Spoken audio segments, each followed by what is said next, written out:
Welcome back, difference makers. It's Bunny Young here, and just to remind you, you are on this channel because you have said in the past week that you are so busy or you have so much on your plate, and this channel is dedicated to finding that power of purpose, unleashing it, and being able to have more sanity in the workplace and being able to have more time with your family. I am your host and business therapist, Bunny Young. And if you have not already, make sure that you smash that subscribe button so that you don't miss out on any of the episodes. In this episode, I am going to have the pleasure of sharing with you on a topic that we have talked about before on energy, but this time I'm about to give you a 5 million year old secret to energy. So let's get to it. So humans have been roaming this earth for approximately 200,000 years, but there is a being that has been roaming this earth for over 5 million years, and that is the resident expert on energy. In fact, they use energy in order to communicate, in order to figure out if they're safe or not, in order to move their entire companies around to better locations, find resources, and all of that. And one of the reasons that I wanted to share them with you today is to talk about their natural ability to renew their energy rather than just expend their energy. When we think about energy as humans, sometimes we get caught up in the how we can do more, how we can have more, how we can put out more energy. But the opposite side of that equation is ways that in which we can restore and recover and renew. And so if you haven't figured it out already, it's a special guest that is normally a part of these episodes at least once every 6 episodes. I can't help myself. Welcome to the episode of horses. So, horses in business. What does that have to do with anything? Well, you see, horses are a part of a herd, and in order to survive in a herd, they have to work together effectively. When you're working with a horse, you have to use your energy because they don't speak English. And this relationship is built around your energy. And so if you have an anxious energy about you, you're a predator animal. And if you're working with this prey animal, they're naturally going to be concerned about what it is that this predator is concerned about. I also want to point out, just look at my face while I am doing this. This activity is something that brings me so much joy, so much renewal. And I think one of those reasons is because it causes me to be completely and totally present. Obviously, I'm not going to be texting while riding. I have to put my trust into this being. And it is like the most intimate relationship that you can think of in your life, because that horse weighs 10 times as much as I do. And I have to make sure that all of my communication and all of my focus is extremely present in order to make that relationship successful.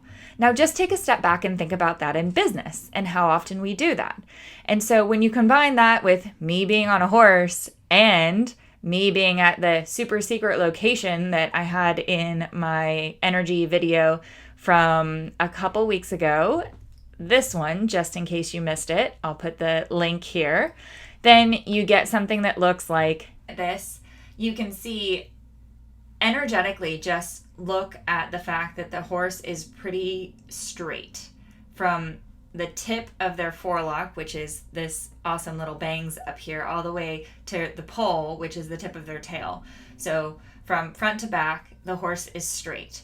So I am kind of a nerd when it comes to horses, but when I'm teaching individuals and companies and teams about working with horses, it's not that I'm teaching them about how to train a horse. It's that I'm teaching them about energy awareness. And so for a horse to have a neutral spine, it means that the horse is calm and relaxed. If they hear a predator, then they're going to pick up their head. If they're scared or have a high energy or are confused or anything like that, they're going to pick up their head.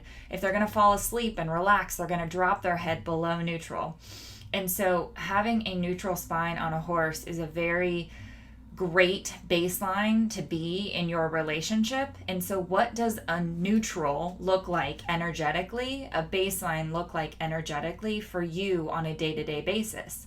To get there and to even start there, Most of us wake up and the first thing that we do is raise our heads because we're checking our phone and immediately starting to firefight to emails. So how can you wake up each morning and start with that neutral spine? It may mean that it takes you a little bit of work through meditation, through journaling, through yoga, through exercise, in order to even maybe start your day at a little bit lower of a baseline in anticipation that you may end up with some high energy expectations throughout the day. I think that I have some of the best rides on the beach because of the energy that I have when I'm able to be calm and be present and be relaxed, but also stay in tune with this horse that I'm trusting. My bubble is one big bubble with the horses if I'm doing it correctly. And that's the same thing in a relationship or a partnership with your family. And what we're seeing right now is a lot of bubble on bubble action.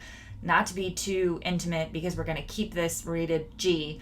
When we're thinking about homeschooling, or we're thinking about working remotely, it's having a lot more of energetic interaction with other human beings than maybe we're used to. And energetically interacting with individuals virtually is something that it could be new for us.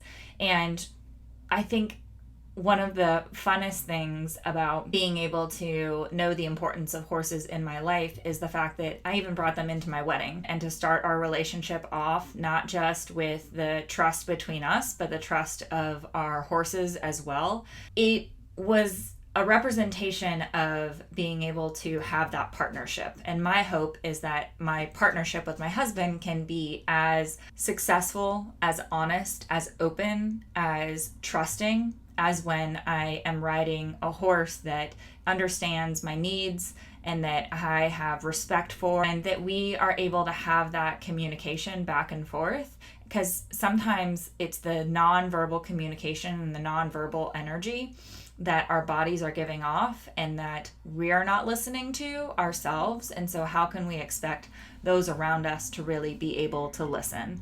There's also what I've talked about of energy leaks. And so identifying your energy leaks in your life and in your workspace and how to fix those. And so make sure that you go back and watch that video if you happen to miss that video. And of course, definitely make sure that you go back and subscribe, because I want to make sure that you get all of the videos that you need in order to be successful energetically and otherwise.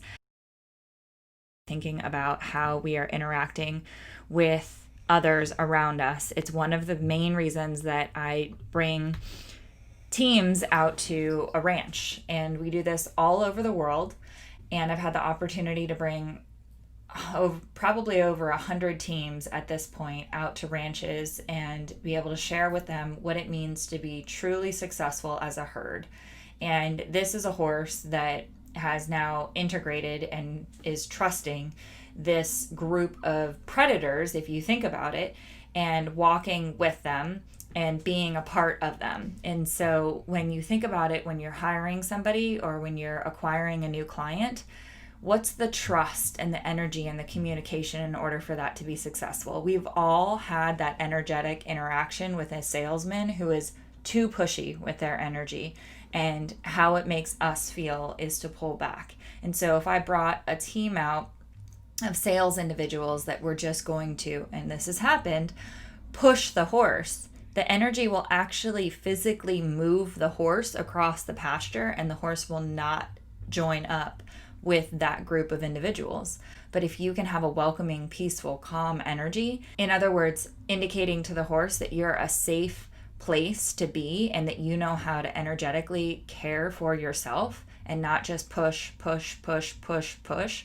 Because if you were a horse and you're out there in the wild and all you did was push, push, push, push, push, and never actually took a chance to break and to restore and to renew that energy and collect the resources that allow you to keep going and keep fulfilling your purpose, you would end up dead. And so many of us are at risk of becoming sick or unhealthy, or we're already unhealthy or on the verge of burnout, because we're pushing and pushing and pushing and just trying to find new ways to hack our bodies so that we have more energy and we can do more and we can drink more coffee to have more artificial energy. Well, what if we thought about how we can actually shut it off so that we can allow ourselves to renew and recharge. So as I've said, horses, what we can learn from them is that they instinctively and intuitively know that in order to be able to fulfill their purpose, and herds are filled with horses that know their purpose and fulfill their purpose on a daily basis to the best of their ability, but they also know how important it is to restore and renew so that they can wake up the next day and be able to fulfill their purpose, not just for their self, but they understand that that's also what's best for the herd. If your herd is a company, if your herd is a family, if your herd is just you and the things that you care about and that you're passionate about, in order to be the best you possible, you also have to make sure that the energy that you are putting out is also being received, renewed, revitalized. And what are the things that allow you to be able to continue to fulfill your purpose? And what energy are you communicating to the world? Is it push, push, push? Or is it a safe, attractive energy that's saying, I know my purpose, I'm making this world a better place, and I would love for you to be a part of my herd and help me make the world a better place.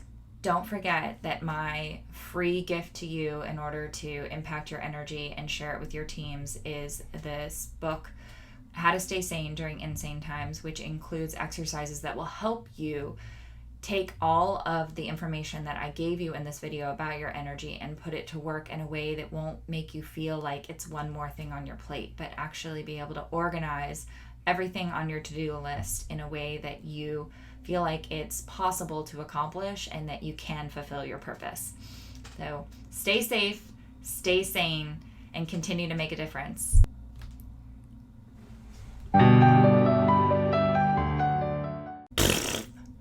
All right, one more time. Should we try this? Let's try this. 5